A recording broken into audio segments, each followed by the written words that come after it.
kepadamu, mendengarkan Engkau berbicara kepada kami. Firman-Mu berkata bahwa ketika kami menyendengkan telinga kami dan mendengarkan Engkau, maka Engkau akan memberikan makanan yang baik, sajian yang paling lezat buat kami Tuhan. Bukan hanya itu, Engkau mengikat perjanjian dengan kami, sama seperti Engkau mengikat perjanjian kepada Daud nenek moyang kami. Kami tahu Tuhan, kami akan menikmati anggur yang terbaik, kami akan menikmati langit yang terbuka, kami akan menikmati mujizat yang tidak lazim, karena kami menyendengkan telinga kami kepadamu, karena kami mendengarkan dan datang kepadamu Tuhan. Engkau mengenyangkan kami dengan perkara-perkara ilahi, sehingga hidup kami menjadi orang-orang yang berbeda. Orang-orang akan melihat dan memahami dan mengerti bahwa kamilah orang-orang yang disertai oleh Tuhan. Mereka akan bertanya kepada kami. Itulah yang dimaksud dengan gunung rumah Tuhan menjulang tinggi di atas gunung-gunung yang lain. Akan ada banyak orang akan berdatangan Tuhan, mencari pengajaran kepada kami, orang-orang yang menyendengkan telinga, yang mendengarkan firman-Mu, yang datang terus kepadamu, karena kami senantiasa kenyang Tuhan, senantiasa mengalami air hidup yang terus membual dalam hidup kami. Tiba waktunya, dan inilah saatnya Tuhan, orang akan melihat kami adalah orang-orang yang berbeda. Oh, kami penuh dengan roh, kami penuh dengan aliran kehidupan. Kemanapun air mengalir, ada kesembuhan terjadi, ada pemulihan terjadi, ada kelegaan terjadi. Setiap orang-orang yang berinteraksi dengan kami, mereka mengalami damai sejahtera, mereka mengalami aliran kehidupan. Oh Tuhan, ini waktunya gereja-Mu, Engkau rilis Tuhan, Engkau nyatakan, karena semua makhluk menanti-nantikan anak Allah dinyatakan. Itulah kami, the Son of God, yang selalu mendengarkan dan menyendengkan telinganya kepada Engkau, dan hanya hidup oleh karena firman. Kami akan mengalami mujizat yang tidak lazim, kami akan mengalami terobosan mujizat, anggur yang terbaik, langit yang terbuka, karena Engkau mengikat perjanjian dengan kami Tuhan. Terima kasih. Maka itu Tuhan, siang hari ini kami mau sendengkan, mau dengarkan firman. Kebutuhan kami yang terutama adalah firman-Mu Tuhan, karena dunia ini semakin merosot, tapi firman Tuhan kekal selamanya. Tidak ada lain pilihan kami, keputusan kami, komitmen kami. Kami hanya hidup oleh karena firman-Mu Tuhan. Terima kasih. Urapi kami, urapi hamba-Mu yang menyampaikan firman. Urapi, berikan roh dan hikmat dan wahyu untuk mengenal Engkau dengan benar. Kami menghancurkan setiap kubu-kubu yang dibangun oleh keangkuhan, kesombongan untuk menolak pengenalan akan Allah. Tembok-tembok, selubung-selubung yang menghalangi kami boleh mengenal siapa Allah kami, dihancurkan, dirobohkan di dalam nama Yesus. Hanya kuasa Roh Kudus yang bekerja, roh hikmat dan wahyu membuka setiap selubung, sehingga kami mengerti, mengenal, memahami Engkau dengan benar Tuhan. Terima kasih Tuhan. Kami berdoa baik yang online maupun yang offline Tuhan, kami mengalami persekutuan pribadi dengan Tuhan dan firman Tuhan. Segala puji, segala hormat, segala kemuliaan hanya bagi Tuhan. Di dalam nama Yesus kita katakan sama-sama, amin. Shalom Bapak Ibu. Bagaimana kabarnya? Beberapa minggu saya tidak hadir. Kemarin saya bawa firman di Balai Endah, jadi tidak bersama dengan saudara, tapi saya percaya bahwa Tuhan ada bersama-sama dengan kita. Amin. Baik, 1 bulan ini kita masih belajar tentang kapasitas rohani, saudara ya. Ya, kemarin kalau nggak salah Penantua Robin mengajar tentang bagaimana meningkatkan kapasitas, betul? Saya tidak bersama dengan saudara, tapi topiknya itu bagaimana meningkatkan kapasitas, saudara. Ya, Ada lewat pujian, lewat penyembahan, lewat doa, lewat bahasa roh, dan lewat persekutuan kita dengan firman, saudara, itu membuat kita meningkat kapasitas. Dan 2 minggu yang lalu, saudaraku, saya bagikan bagaimana kita ini untuk menyelesaikan panggilan Tuhan. Tuhan sudah memberikan kapasitas. Sama seperti Tuhan memberikan kapasitas kepada Adam dan Hawa di Taman Eden, ya, masih ingat ya. Dan kapasitas yang sama, kapasitas untuk menaklukkan, kapasitas untuk menundukkan bumi, ya, tidak dikalahkan oleh dunia tapi mengalahkan dunia, itu sudah diberikan. Jadi saya percaya kita pasti bisa, men, menyelesaikan rencananya. Dan saya percaya bahwa kapasitas itu dikembalikan lagi kepada kita setelah kita lahir baru, kita terima Yesus secara pribadi, kapasitas yang sama yang kita miliki itu sama yang dimiliki oleh Adam dan Hawa di Taman Eden. Jadi seharusnya kehidupan sehari-hari kita hari ini adalah hidup yang mengalahkan dunia. Tapi masalahnya, itu yang kemarin ya, ada banyak segala pola pikir kita yang masih dicetak oleh dunia. Ini yang jadi masalah, saudara ya. Ya, ini yang jadi masalah. Makanya tanpa kita sadari, saudaraku, hari demi hari yang kita lalui, kehidupan kita sehari-hari sebenarnya adalah peperangan. Betul nggak? Ya, peperangan. Karena kita harus hidup oleh karena firman, tapi banyak pola pikir ini yang masih dicetak oleh dunia, dan kita mengerti bahwa musuh iblis ingin kita terus hidup di dalam pola pikir yang lama, betul nggak? Iblis ingin kita terus dicetak oleh dia, dicetak oleh dunia. Jadi kita tidak memiliki kapasitas untuk menundukkan dia, untuk mengalahkan dia. Maka dia akan berputar-putar, dia punya strategi, saudaraku, dari dulu sampai sekarang sama saja strateginya. 24 jam katanya dia mengaum-ngaum, betul? Ya, berjaga-jagalah karena musuhmu si iblis berjalan seperti singa yang mengaum-ngaum. Berapa lama? 24 jam setiap hari. Artinya, saudaraku, ketika dia melihat kelengahan kita sedikit, dia melihat ketika kita punya masalah dan kita mulai melihat fakta, dia akan masukkan pikiran-pikiran yang lama. Betul nggak? Ya, ya. Nah, inilah yang membuat hari demi hari tidak ada yang lain kecuali kita betul-betul hidup di dalam firman. Amin. Saudara, saya percaya bahwa indikasinya kalau ada statement seperti ini. Kalau kau ingin perkara-perkara besar, perbesar kapasitasmu. Saudara setuju nggak dengan statement ini? Ya, kalau kau ingin perkara-perkara besar, perbesar kapasitasmu. Setuju? Setuju ya? Setuju ya? Sebenarnya kapasitas itu udah penuh. Tapi karena kita masalahnya bukan di Tuhan gitu kan. Masalahnya di kita. Karena kita masih terpengaruh dengan pola pikir yang lama begitu ya. Kalau dibilang perbesar kapasitas, bukan berarti Tuhan gak mampu memberikan kapasitas. Ngerti ya? Tapi karena kita sendiri tidak membawa hidup kita sepenuhnya dikuasai oleh firman. Betul? Maka itu dikatakan engkau kuasa Tuhan sulit untuk termanifestasi. Sulit untuk terwujud dalam hidupmu kalau kita tidak memberikan seluruh hidup kita untuk hidup hanya oleh karena firman. Makanya ada statement kalau engkau ingin perkara besar terjadi, perbesar kapasitasmu. Amin. Karena salah satu saja, saudaraku, tujuan iblis itu hanya ingin menghentikan aliran kehidupan dalam hidupmu. Betul nggak? Itu tujuannya iblis, saudara. Ya, dia hanya ingin menghentikan aliran kehidupan. Supaya apa? Supaya kita tidak bisa menyelesaikan panggilan Tuhan. Ini tujuan iblis, saudara. Dia buat sedemikian rupa. Mengaum-ngaum supaya kita kalah dengan dia. Tidak ada yang lain. Kecuali apa? Kita meningkatkan kapasitas kita, amin. Ya, kalau kita mulai tertekan, saudara, mulai khawatir, mulai, wah, saudaraku ya, itu sama dengan ini dunia, ini kita. Kalau kita tertekan itu berarti ada yang salah di dalam kapasitas rohani kita.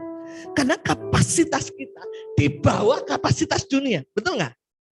Jadi kalau kau merasakan indikasi dalam hidupmu mulai cemas, mulai risau, mulai gelisah, nggak bisa tidur karena masalah, karena tekanan, ingat itu yang salah, saudara, bukan Tuhan memberikan masalah sama hidup kita, tapi karena kapasitas kita di bawah kapasitas dunia. Sehingga kita tertekan. Ngerti ya? Kita bisa saja punya masalah, saudaraku, A, B, C, D. Orang juga punya masalah A, B, C, D. Tapi kita nggak tertekan. Betul nggak, saudara? Kenapa? Karena kapasitas kita melebihi dari kapasitas dunia. Dia dunia di sini, kapasitas kita ada di sini. Betul nggak? Karena di dunia ini berlaku mana yang kuat, dia yang menang. Betul nggak, saudara? Benar nggak? Hukum peperangan kan begitu, saudara. Siapa yang kuat, dia yang menang. Jadi nggak ada yang lain kalau kita dalam kehidupan sehari-hari ingin mengalami kemenangan demi kemenangan, maka kita harus meningkatkan kapasitas kita melebihi dari kapasitas dunia. Betul nggak? Sehingga apapun yang terjadi di dunia ini itu nggak menekan kita. Betul nggak? Saudara nggak bisa jamin kalau hari ini menang, besok menang. Betul nggak? Karena dunia ini tekanannya kan semakin tinggi. Betul nggak, saudara? Saya udah bilang bahwa dunia ini semakin hari semakin jahat. Saya selalu bilang bahwa level tekanan dunia, level kejahatan dunia, level gelapnya dunia akan semakin tinggi. Jadi kalau engkau sadar itu seperti itu, maka nggak ada yang lain kecuali kau tingkatkan kapasitasmu. Betul nggak? Nah, bagaimana mungkin kalau kehidupan kita kalah terus dengan dunia, orang boleh memahami, mengerti bahwa kita disertai Tuhan. Betul nggak? Maka itu statement itu benar. Kalau kau ingin mengalami perkara yang besar, perbesar kapasitasmu. Ada harga yang harus dibayar. Betul nggak? Amin. Amin. Gak bisa kita bilang, kenapa ya dia kuat? Kenapa? Karena dia disayang Tuhan ya. Kenapa dia punya masalah yang sama? Kenapa dia gak kuat? Ini bukan masalah perkenanan Tuhan berbeda. Bukan. Betul nggak? Karena kapasitas orang itu sudah melebihi kapasitas dunia. Sehingga dunia tidak bisa menekan dia. Betul nggak? Saya sama-sama dengan Pak Nando punya uang 5.000 perak. Sama ya. Banyak pertanyaan. Besok saya makan apa? Anak saya makan apa? Betul nggak? Dia juga bertanya siang sama. Tapi kenapa dia bisa happy? Misalnya ya. Kenapa dia nggak bergumul? Dia merasa enak. Kan berbeda. Saya tertekan, saya pusing, saya kasih koyok 10 di sini. Saya tidur nggak tenang. Saudara. Kenapa? Karena kapasitas saya di bawah kapasitas dunia. Betul? Ya. Nah, Tuhan ingin kita mengalami keperkasaan Tuhan. Kenapa? Bukan karena kuat, bukan karena gagah, tapi kapasitas kita. Amin. Yes. Nah, saudara, hari ini kita mau belajar. Kapasitas kita bertambah. Bukan berarti Tuhan tidak memberi, nyicil ya kapasitas. Enggak ya, ini masalahnya di kita ya. Kapasitas kita bertambah itu paralel, ngerti paralel ya? Itu tuh bersamaan dengan pengenalan akan Tuhan. Ngerti ya? Ngerti ya? Kita buka ya firman Tuhan di Efesus 3 ayat 16 sampai 19.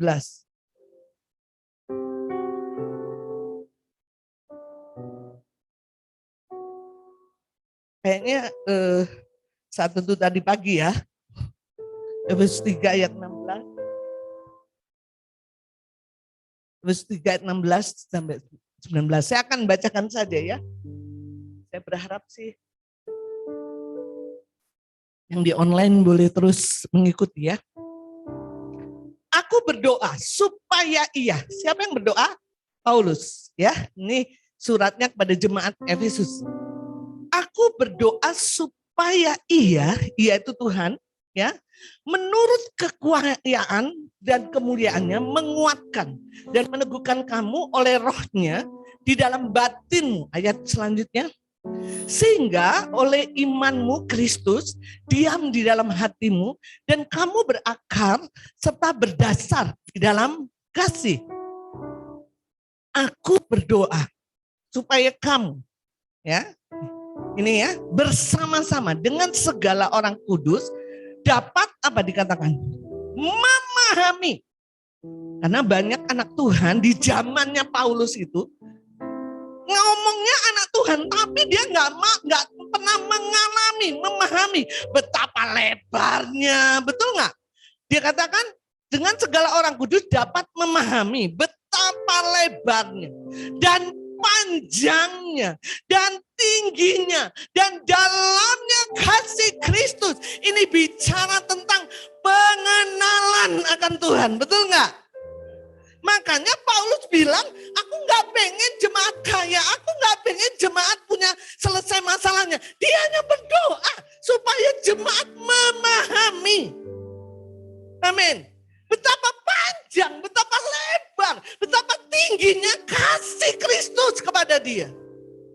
Betul nggak saudara? Karena pengenalan itulah yang membuat kapasitas jemaat itu bisa mengatasi dunia. Ngerti ya? Terus lanjut.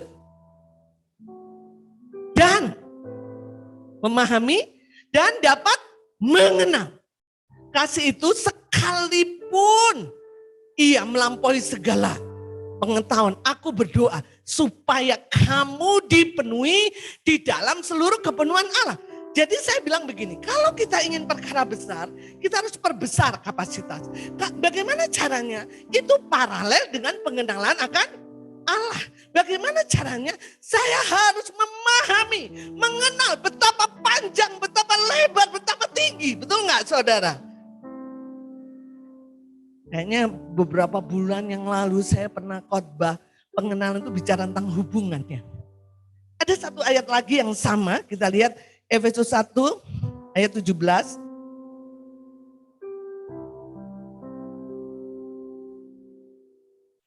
Efesus 1 ayat 17. Saya akan bacakan lagi ya.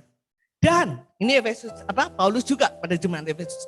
Dan meminta kepada Allah Tuhan kita Yesus Kristus, yaitu Bapa yang mulia itu, supaya ia memberikan kepadamu roh, hikmat dan wahyu untuk mengenal Dia yang. Jadi saudaraku, untuk mengenal Tuhan itu dibutuhkan roh, hikmat dan wahyu. Ya, saya ulang lagi. Kau ingin punya kapasitas yang besar, itu paralel dengan pengenalan akan Allah. Tapi engkau nggak bisa kenal Allah dengan benar dan akurat kalau engkau nggak mengalami roh, hikmat dan wahyu.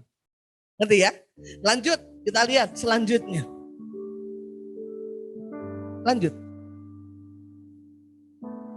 Dan supaya ia, Tuhan ya, menjadikan mata hatimu terang. Saudara bisa beribadah, saudara bisa di rumah apapun, kalau roh, hikmat, wahyu tidak ada dalam hidupmu, mata hatimu nggak terang. Betul nggak? Ngerti ya? Bicara pengenalan itu bicara pewahyuan kalau dibilang seperti ini kan. Ya, mata hatimu bisa terang. Ada banyak anak Tuhan kesannya merasakan kasih Kristus. Boro-boro betapa dalamnya. Gak pernah hidup saya selalu gagal. Saya selalu begini. Bagaimana? Oh, kau perlu roh, hikmat dan wahyu. Ngerti ya?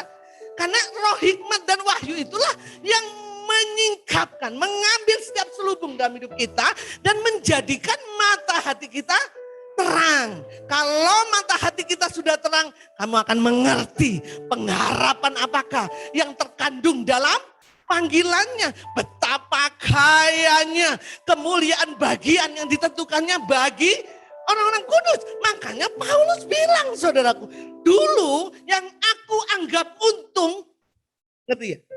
Sekarang aku anggap rugi. Kenapa? Karena Paulus mengalami roh, hikmat dan wahyu. Sehingga mata hatinya terang. Yang tadinya dia bunuhin, betul nggak? Anak-anak Tuhan dibunuhin, ya. Sekarang justru dia menjadi pengabar Injil habis-habisan dan dia mau dibunuh oleh karena Injil. Kenapa, saudara? Karena dia mengalami roh, hikmat, wahyu sehingga mata hatinya terang, betul? Sehingga dia berpikir gini, aku udah dapat berlian gitu ya. Ngapain aku harus pertahankan sampah? Betul nggak? Nah, kenapa seringkali anak-anak Tuhan masih pengen ke dunia? Karena dia nggak mengalami matahari yang terang, sehingga merasa panggilannya itu bukan berlian, betul? Ngerti ya? Ya. Nah, saudara, jadi saudaraku, pengenalan, kedalaman, pengenalan akan Tuhan yang kau miliki, kan beda-beda saudara ya, menentukan kapasitas Tuhan bekerja atas hidup. Amin. Nah, saya mau kasih contoh Daud. Saya senang sekali kalau cerita tentang Daud, sampai nangis saya. Daud itu saudaraku orang yang seharusnya rapuh. Ya, Daud itu sebenarnya dia punya konflik batin yang dahsyat. Kenapa? Dari saudara-saudaranya saja, Daud itu dibedakan. Betul nggak? Saudaranya suruh jadi Kopassus, ya, jadi tentaranya Saul. Daud, saudaraku, disuruh jadi gembala 2-3 domba, saudara, dan siap-siap kalau mati. Jadi Daud itu seolah bapaknya bilang, udahlah, kamu nggak berguna, kamu nggak hebat, nggak keker seperti anak-anak yang lain. Udah, kalau saya masukin ke Sespim kemana jadi Kopassus, udah kamu mati juga nggak apa-apa kok. Kamu nggak begitu berharga. Saya masih punya anak yang banyak, 4 atau berapa itu, yang masa depannya oke. Betul nggak, saudara? Saudara kalau jadi Daud gimana? Iri dong, betul nggak? Dia anak bungsu loh. Dia bisa disayang. Tapi apa dia peduli? Gak peduli dia. Dia nurut aja orang tuanya suruh. Dan apa? Dia gak simpen loh konflik batin. Betul nggak? Kalau dia mau simpen saudaraku. Dia bisa kepahitan, kecewa. Betul nggak saudara? Tiap hari ngamuk-ngamuk, ya berontak dengan orang. Enggak. Apa yang disuruhkan bapaknya dia taati. Saudara, ada banyak anak Tuhan nggak memiliki kapasitas ilahi karena nyimpen banyak hal. Betul nggak? Nyimpen kepahitan. Dan apa yang Daud itu saudara, kita bongkar hatinya. Itu hanya satu. Gimana caranya Pak, saya mau dimanapun yang penting aku bisa bersekutu dengan Tuhan. Itu aja dalam pikirannya. Saudaraku, saya mau kasih tahu, roh hikmat dan wahyu yang bisa kau alami, itu hanya terjadi tergantung dengan kerinduan, kehausan, kelaparanmu. Kau nggak akan pernah bisa mengenal Tuhan dengan mata hati yang terang, kalau nggak haus. Amin. Nah, Daud itu punyanya hanya haus, betul nggak? Itu yang mengalahkan semuanya, saudara. Mengalahkan kepahitan, mengalahkan konflik batin, betul nggak? Dia pikir peduli amat, saya mau dilempar ke padang rumput, dilempar untuk mengembalakan domba 2 orang, tapi yang penting dimanapun aku bisa bersekutu dengan Tuhan. Lebih baik 1 hari di pelataran rumah Tuhan, kata Tuhan, kata Daud, daripada 1000 dia ngomong. 1 hal yang mau minta, aku diam di rumah Bapa. Betul nggak saudara? Jadi saudara, bagi dia nggak peduli aku nggak mau konflik. Pokoknya kebutuhan utama aku harus ketemu Tuhan. Ngerti ya saudara? Dia hanya punya kapasitas seorang gembala. Dia tidak dilatih untuk berperang loh, betul nggak? Kalau Saul dan itu tentara-tentara saudaranya yang ikut Saul dilatih saudara. Dia nggak pernah ikut latihan, betul nggak? Jadi sebenarnya dia nggak punya kapasitas tentara, betul nggak? Saudara, karena kehausan Daud itu mengalahkan segalanya, saudara. Dia mulai memuji, menyembah Tuhan ya. 2, 3. Tapi ketika ada singa datang, saudara, dia lakukan. Tiba-tiba ada penyertaan kekuatan Tuhan mengalir. Dia alami Tuhan. Saudara apa? Kapasitasnya bertambah, betul? Betul nggak saudara? Apa modalnya? Hanya haus. Betul nggak? Tiba-tiba ada beruang. Dia bilang, oh Tuhan, saya nggak ngerti ya. Nggak difilmkan lah ya bagaimana. Tapi yang jelas di dalam hidup Daud. Karena dia sudah mengenal Tuhan. Dia akan percaya Tuhan kau sanggup memberikan kekuatan. Dan dia menang. Dan dia mengalami Tuhan.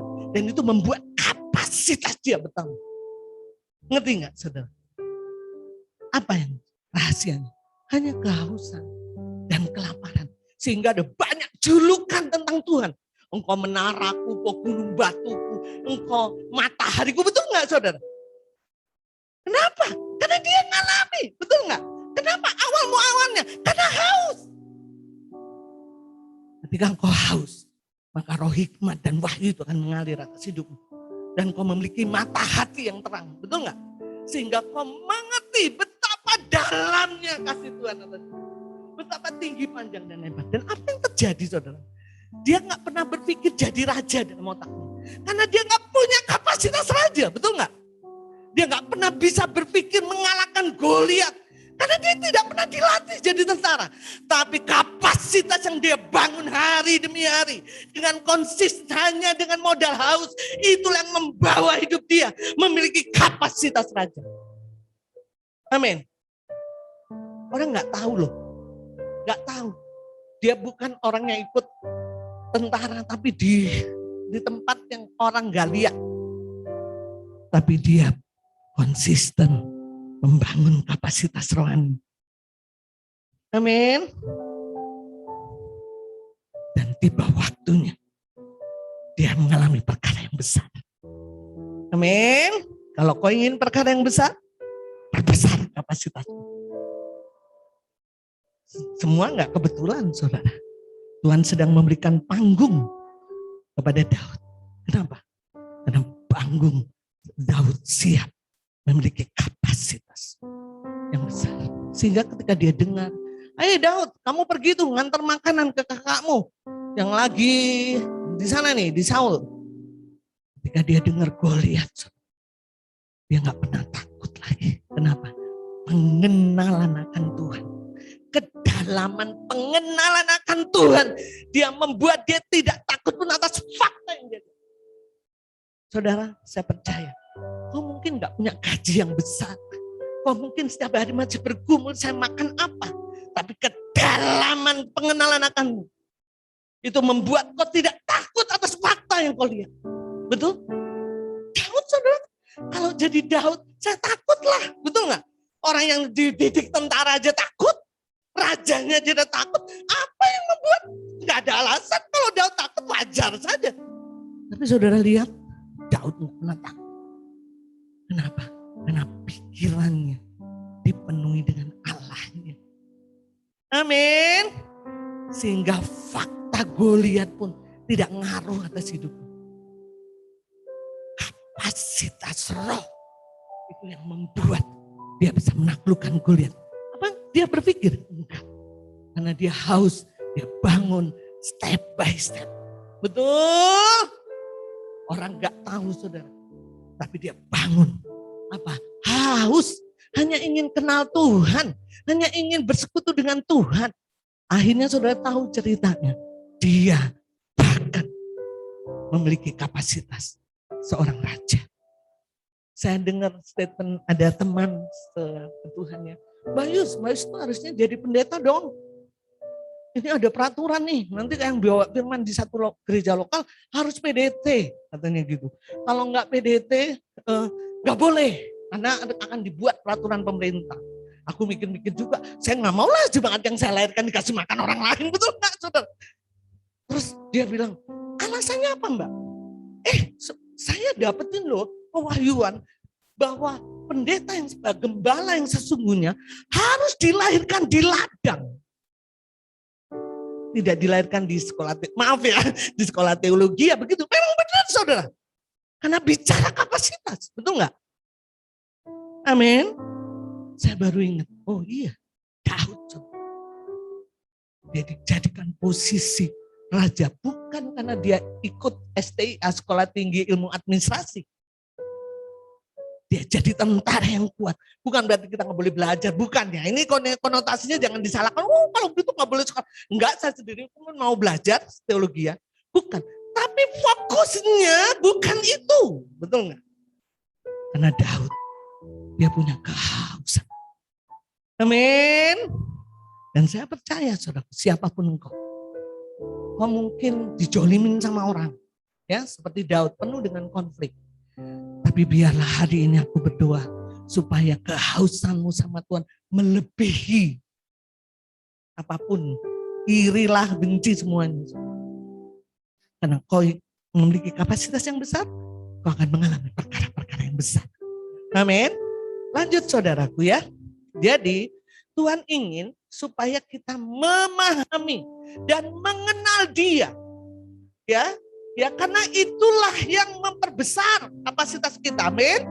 Karena kapasitas itu beriringan paralel dengan pengenalan akan Tuhan.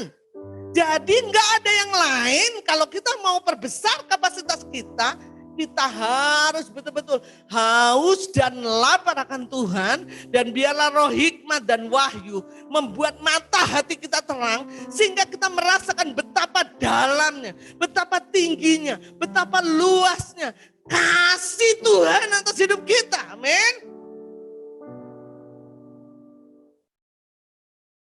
Saya mau sampaikan, kemarin saya ketemu dengan pembimbing saya, dia ngobrol-ngobrol, Yus aku dapat kewahyuan ini.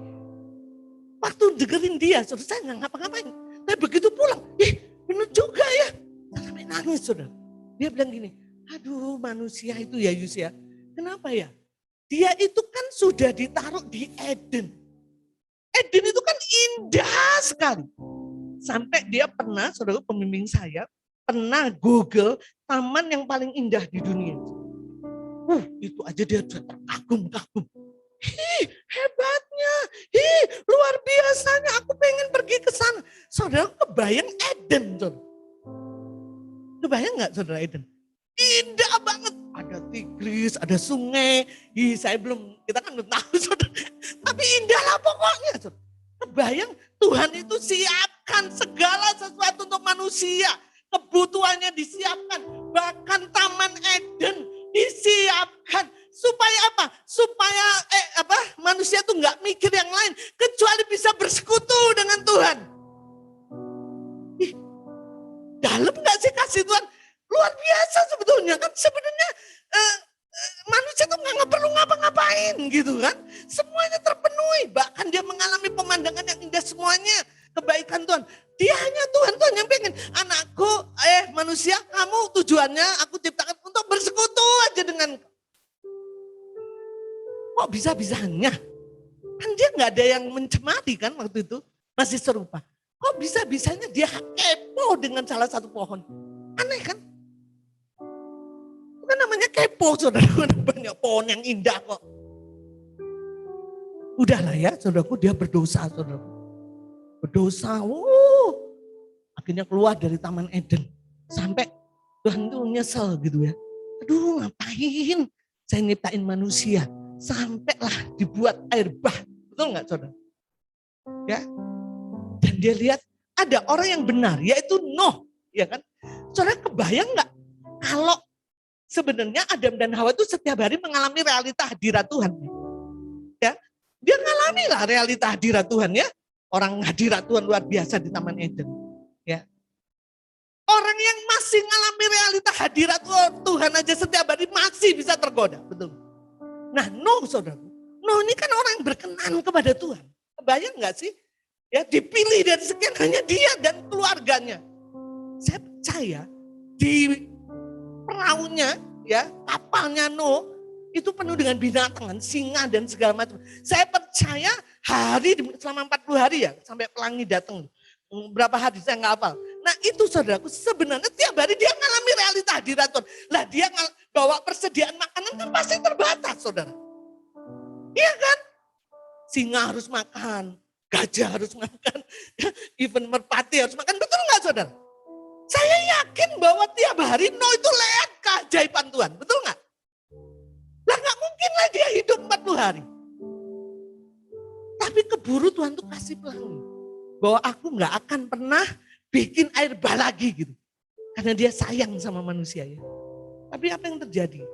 Begitu selesai di daratan, Nuh apa? Mabuk. Ngerti nggak saudara? Manusia ini loh. Gitu ya.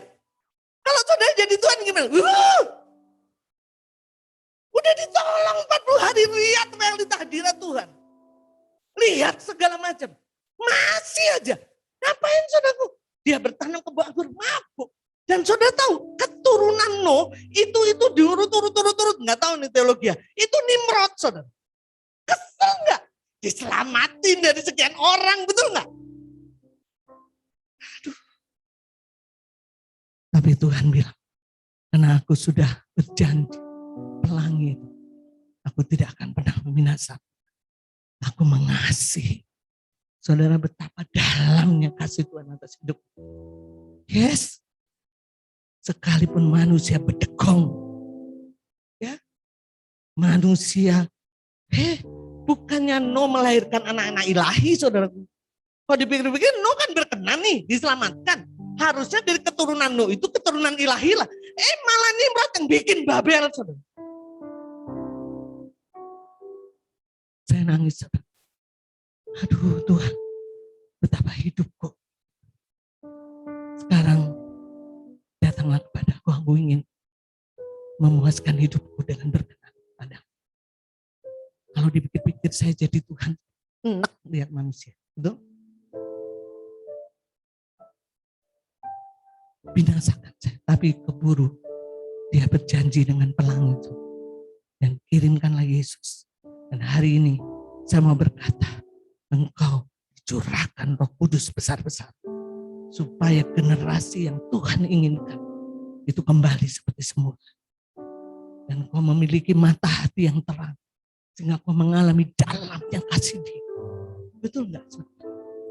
Sehingga Engkau tidak tertarik kepada dunia ini. Aku sudah punya berlian, betul enggak? Sehingga Engkau enggak gampang suka sama dunia. Ya. Sehingga Paulus berkata, apa yang menjadi keuntungan bagiku, ku anggap rugi. Sampah. Oleh karena pengenalan akan Tuhan lebih mulia.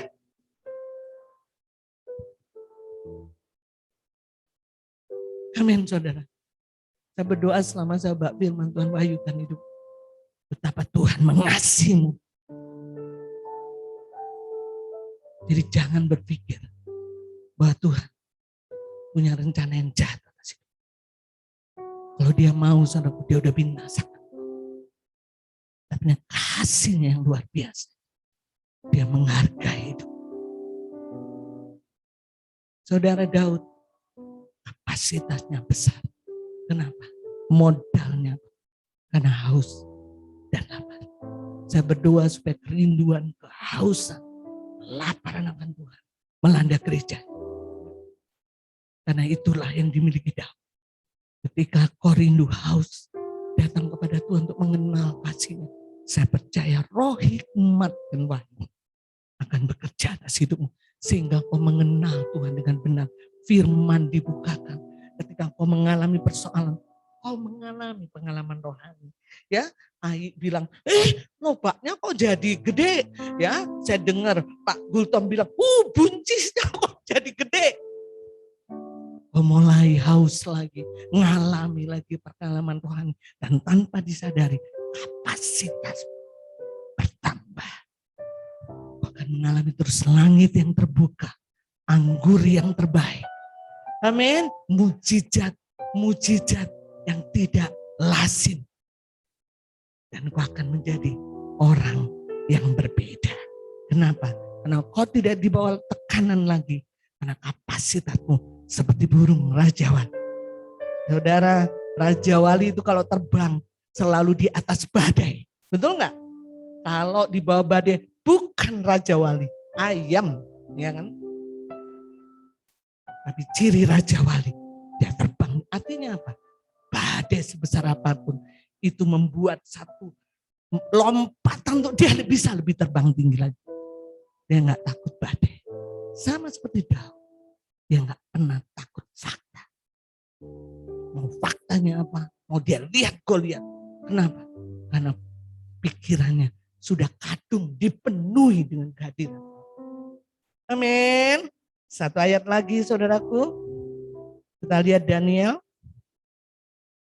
11 ayat 32.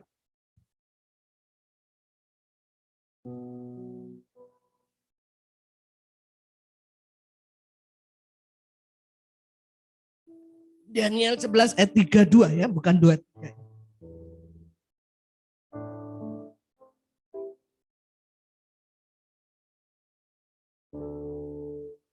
Baik, kita akan baca sama-sama. 1, 2, 3. Dan orang-orang yang berlaku fasik terhadap perjanjian akan dibujuknya sampai murtad dengan kata-kata licin. Tetapi umat yang mengenal Allahnya akan tetap kuat. Apa yang dimaksud dengan akan tetap kuat? Selalu kuat. Ngerti enggak ya? Jadi bukan hari Senin lemah, hari Selasa kuat, hari Jumat lemah, hari Sabtu kuat, hari Minggu super kuat. Karena dapat firman gitu ya. Enggak, dia katakan akan tetap. Namanya tetap apa? Senin kuat, Selasa kuat, Rabu kuat. Betul enggak saudara? Dikatakan dan orang-orang yang berlaku fasik terhadap perjanjian. Ini bukan orang dunia loh. Perjanjiannya P huruf besar. Artinya anak-anak Tuhan yang tidak menghargai firman. Betul nggak saudara? Ngerti? Ya. Dan orang-orang yang berlaku fasik terhadap perjanjian bukan orang dunia. Ngerti ya? Tapi anak-anak Tuhan yang tidak menghargai firman. Yang tidak menghidupi firman akan dibujuknya sampai apa? Ini akhir zaman. Ini bicara firman Tuhan tentang akhir zaman. Bagaimana Tuhan akan menampi saudara. Jadi jangan berpikir saudara. Kalau sekarang saudara tidak serius dengan firman. Saudara biasa-biasa saja. Iblis akan membujuk engkau. Sampai murtad. Dengan apa? Dengan apa saudara? Kata-kata licin. Apa yang dipengaruhi? Pikiran. Ngapain kamu sungguh-sungguh? Ngapain kamu berdoa terus? Hidupmu gak berubah. Ngapain? Saudara sekarang banyak kata-kata licin. Saudara licin itu apa? Kita gak tahu kita tergelincir. Betul gak saudara? Ngerti ya? Awalnya apa? Karena fasik terhadap perjanjian. Tidak menghargai firman. Makanya Tuhan katakan. Ya. Kemarin saya sampaikan di Seribang ya. Dikatakan. Umatku ayolah kepadaku. Jangan kau membeli roti yang tidak mengenyangmu. Mari kau yang haus minumlah kepadaku. Ya. Jangan kau membeli roti yang tidak mengenyangkan. Itu artinya apa? Orang yang fasik. Ya. Jadi dia lebih dipuaskan, dikenyangkan oleh dunia. Saudara ya. Tidak firman yang mengenyangkan. Terus Tuhan katakan, sendengkan telingamu, dengarkan aku, datang kepadamu. Aku akan memberikan makanan yang baik kepadamu. Saudara, ada banyak orang gak ngerti makanan yang baik. Betul gak? Hanya firman yang memberikan makanan yang baik. Kemudian yang kedua, bukan hanya makanan yang baik. Sajian yang paling lezat. Saudara jangan berpikir loh, saudara punya apa-apa, saudara punya mobil, punya rumah ya, terus pergi ke Hawaii, rekreasi, itu sajian yang paling lezat. Kalau tidak ada kehadiran Tuhan atas hidup, akan garing. Betul nggak saudara? Jadi kekenyangan atas hidupmu tidak diukur oleh apa yang kita miliki, betul? Jadi firman itulah yang mengenyangkan kita. Kok diberikan makanan yang baik? Apa? Sajian yang paling lezat. Apalagi? Tuhan akan berjanji. Ya, kita lihat di Yesaya 55 ya. Satu lagi, sorry ya, di Yesaya 55.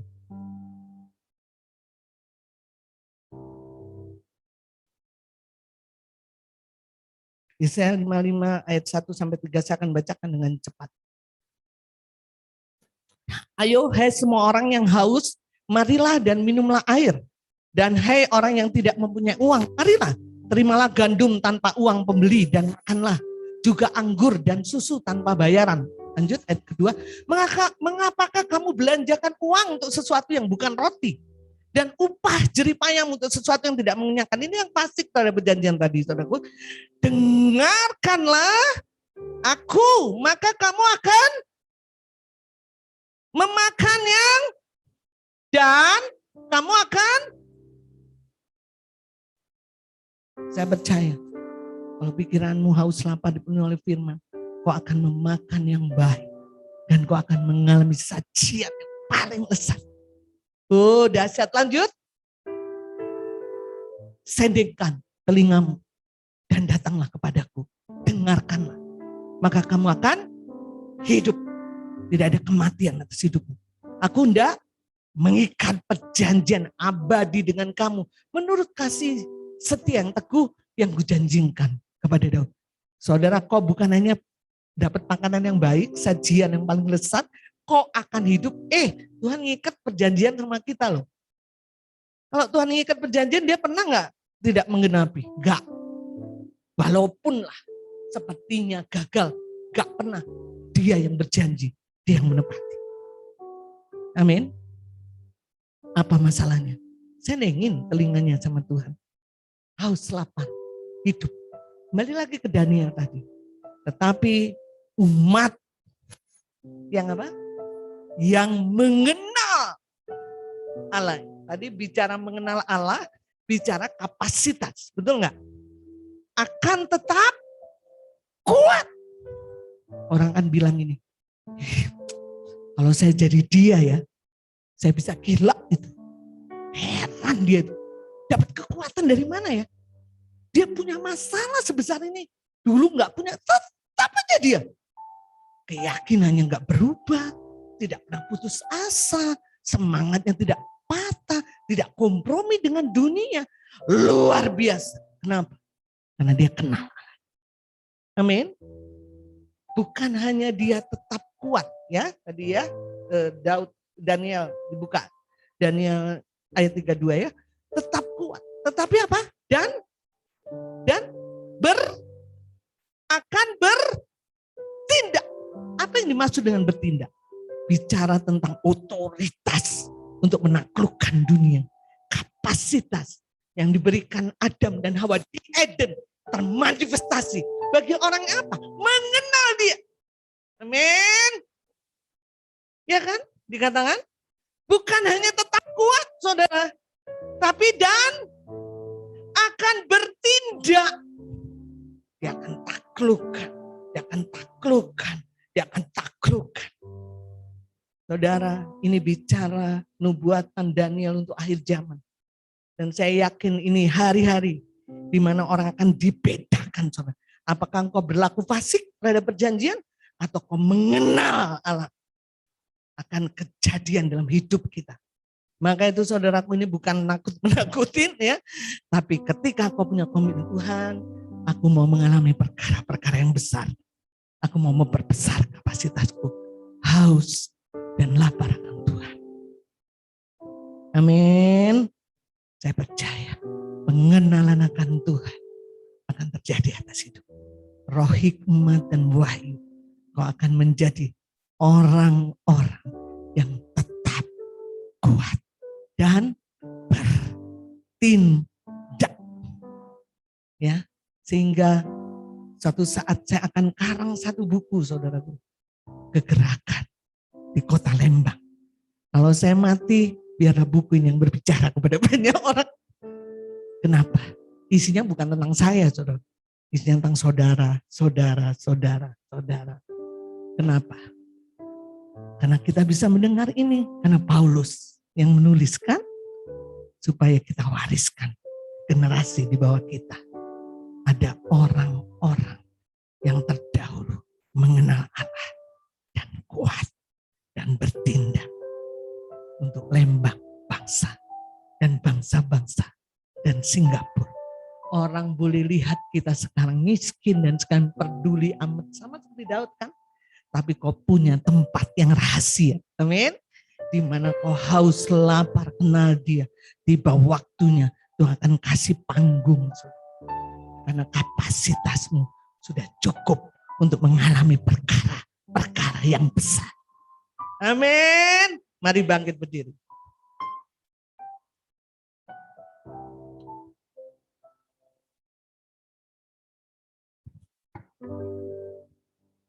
Saudaraku, ambil komitmen, putus